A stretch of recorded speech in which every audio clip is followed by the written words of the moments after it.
It's as strong as a spell. I'll never tell.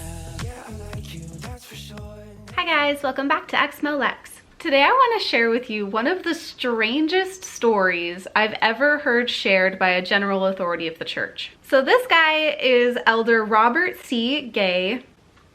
A little bit ironic, I know. And this talk was given during a devotional for young adults in 2020. I don't know how I missed this back in 2020. I mean, it was kind of a crazy time. Somehow this escaped my notice, but nobody told me about it. And I feel like somebody should have because it's hilarious. So this man, Elder Gay, is a general authority. He is in the presidency of the Quorum of the 70. For those of you who don't know, that is pretty high up in the church's hierarchy. I mean, he is a general authority. So he gave this talk to young adults, and I'm gonna go ahead and play it. However, I'm going to speed it up just a little bit, and I'm gonna interrupt it every few seconds for commentary, just to make sure the church doesn't come after me for copyright. It's a really short little story, so let's go. As I was reviewing my papers, a gnat started buzzing in front of my face. The persistence of that gnat began to really annoy me. Okay, so starting the story off, he's got a gnat buzzing in his face while he's trying to work, and you know, I get that. I live in a house with over 50 houseplants, and sometimes there's gnats. So let's see what happens. Finally, I had enough. I raised my hands and slapped them together and killed the gnat. Can I just say that his voice is very mechanical? Some of these general authorities and apostles are better at speaking than others. Some of them come across more genuine.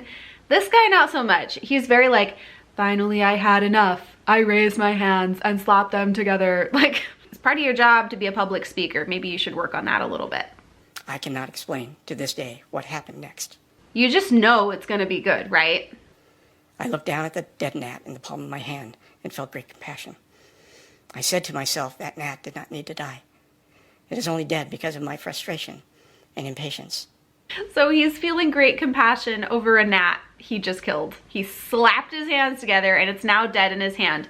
Like I said, I live in a house with a lot of houseplants and sometimes there are gnats, and I have slapped a gnat or two in my day.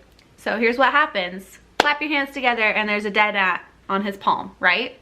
He feels great compassion. Gnats have a lifespan of like a week, by the way, but let's keep going. He's got a dead gnat on his hand. I then knelt and prayed to God to forgive me and let that gnat live again.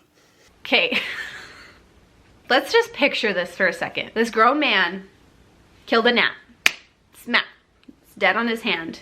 And then he feels bad about it because it didn't need to die. It was only dead because of his frustration and impatience. So he's gonna kneel down and pray.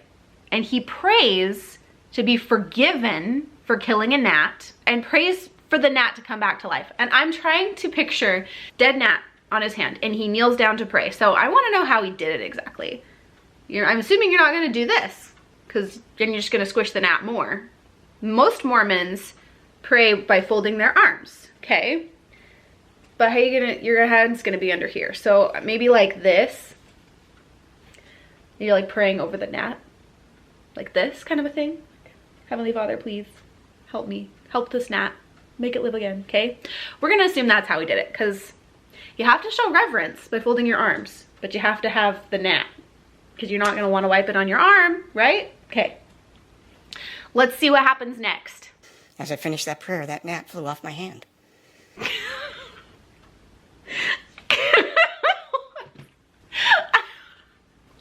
So he prays to be forgiven, prays that God will bring the gnat back to life.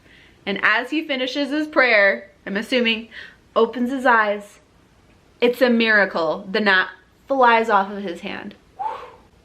Off to fly in another family member's face. Okay, time out for a second. He believes that he just prayed over a dead gnat that he squished and God brought it back to life because he prayed for it. Basically, he thinks he brought a gnat back to life. He resurrected a gnat. Okay, you know what? Let's go ahead and let him finish the story. It's like 3 more seconds. I've asked myself for years, why did God do this for me? Many answers have come, but none more important than this. He wanted me to understand at the very core that he has all power. That God has all power. He has the power to bring back gnats. Even though this guy believes in the church and believes that God can like literally resurrect people, but he wanted him to specifically understand, I have the power to bring back a gnat, okay? So let's talk for a second about what is more likely. Just some scenarios, okay? He squished the gnat. Maybe he just stunned it. Maybe he didn't actually squish it. Maybe it just, oh my God, and it got a little wacky because your hands don't line up exactly perfectly. There's a little bit of space. So maybe when he hit it, it just, you know, bounced off the inside and was stunned for a second. He thought it was dead. And he took a minute to pray about it. And in those few seconds, the gnat was like, whoa, shook it off, flies away. And oh my God, I brought it back to life. I prayed for it and God brought it back to life, okay? That's one scenario. Another scenario, he lied and made this story up. I mean, that seems pretty likely also, because who kills a gnat that's buzzing in their face trying to fly up their nose and is like, I have so much regret that I need to pray that God will bring this thing back to life. Okay. Third option, he actually squished a gnat, killed it dead, and prayed to the creator of the universe, who is in charge of everything. There are people being murdered. There are sick children, sick babies, kids with cancer. There are people going through the most horrific situations that you can possibly imagine. But God heard this little guy and was like, oh yeah, let's just go ahead and bring that gnat back to life. The almighty creator of the universe took the time to bring a gnat back to life, but will let children starve to death. Will let his bishops, his leaders in his church hurt kids. But I'm gonna bring this gnat back to life for this one guy. Which of those three scenarios do you think is the most likely? I can tell you which one is definitely the least likely, that this guy prayed and brought a gnat back to life. So between him lying and just making up this story and, you know, stunning a gnat. If I wanted to be negative about it, I'd say, you know, this guy just made it up. He made this story up and just bald-faced lied. But let's go ahead and give him the benefit of the doubt, because a lot of Mormons are good people at heart that have some silly ideas.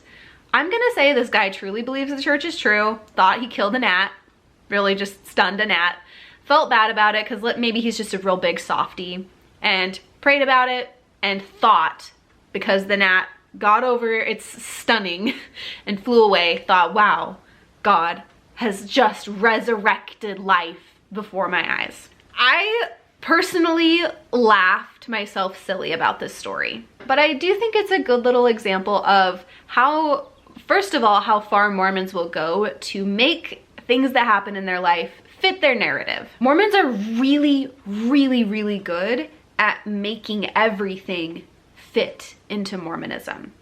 And they're really, really good at finding any little thing and making it part of their testimony. If you were ever a Mormon, you know about fast and testimony meeting. And for those of you who never were a Mormon, let me explain. Every first Sunday of the month, it's basically open mic Sunday. Anybody can get up and bear their testimony of how they know the church is true. And this is, you know, they start at little kids, having them get up and bear their testimony. Anybody in the congregation can get up. And a lot of them really like to come up with a story to share that is faith promoting.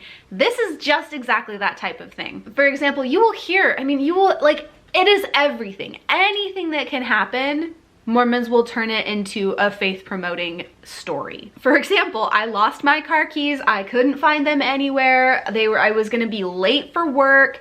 I prayed and then I immediately found my car keys. God helped me find my car keys. The church is true. This is just another one. I killed the gnat. I felt bad for killing the gnat. I prayed about it. God brought the gnat back to life. The church is true. I want to say that as a Mormon, I would have laughed about this story because it just seems silly, but I don't know. Maybe I would have been touched. Maybe I would have, oh my God, yes. God cares about every living being, even this little gnat that literally has 36 hours left of its lifespan to live anyway. I don't know. Let me know what your thoughts are on it. I found it very funny and I just had to share it with you guys. So let me know what you think. If there are any other like hilarious little Mormon quips like this, you guys should go ahead and send them to me because I'd love to do more videos like this where I just talk about these things. So if you know of another one, go ahead and send it to my email, exmolex@gmail.com. Thank you guys so much for watching. I really appreciate you being here. Special thank you to my patrons for supporting the channel. You guys are the absolute best. Thank you so much. Extra special thank you to AA, Craig Call, Doug Davis, Mormon Land, The Guiltiest Place on Earth, Jason Wilkins, Noble Monster Comics, Tans, and the Exmo Candle Company for supporting at the Demon tier on my Patreon. Speaking of supporting the channel, there are a whole bunch of ways you can do that in the description below. It makes a big difference. Thank you so much to everybody who considers doing so. Of course, remember to like, comment, and subscribe. All of those things make a big difference too. Thank you so much for being here, and I'll see you in the next one. Bye! No secrets you're keeping, these promises strong as a spell. I'll never tell. Yeah, I like you, that's for sure.